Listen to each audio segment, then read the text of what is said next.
Hey there. I was just reading about John the Baptist. In those days, John the Baptist came preaching in the wilderness of Judea and saying, "Repent, for the kingdom of heaven has come near." This is he who was spoken of through the prophet Isaiah.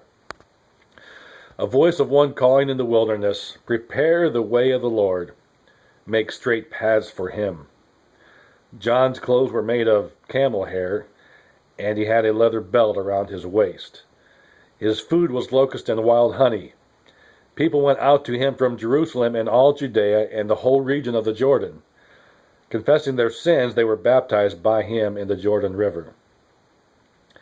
So we all probably know the story of John the Baptist, who was a cousin of Jesus and was a great prophet whose mission was to foretell the coming of the Messiah, Jesus, before Jesus began his actual ministry.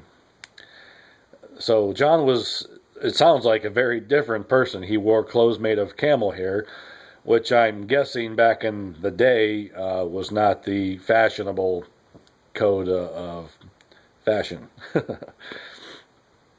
And he wore a leather belt around his waist, and he lived out in the woods.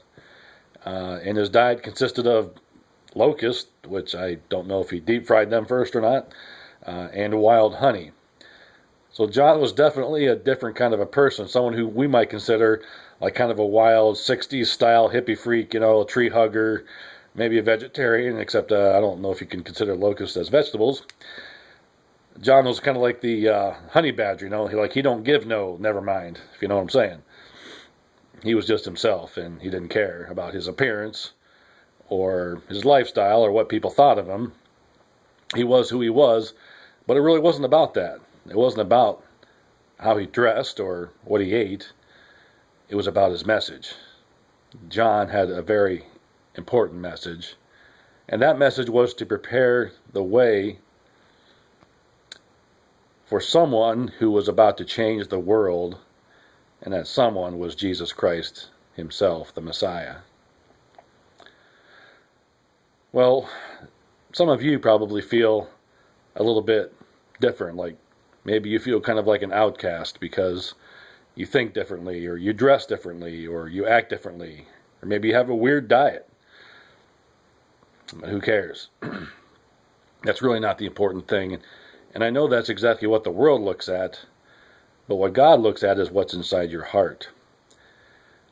And I believe that God has given each and every one of us special individual gifts and talents and abilities along with our unique life experience in a way that we can share as a message to the world, an important message.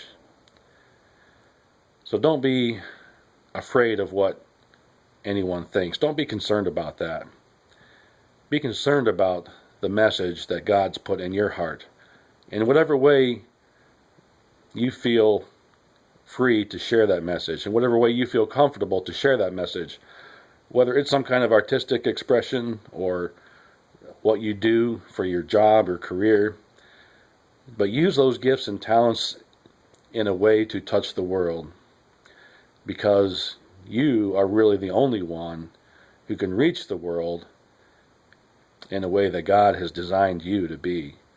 You are the only one who possesses those unique gifts and abilities and life experiences to be able to touch the world around you in a way that no one else will ever be able to.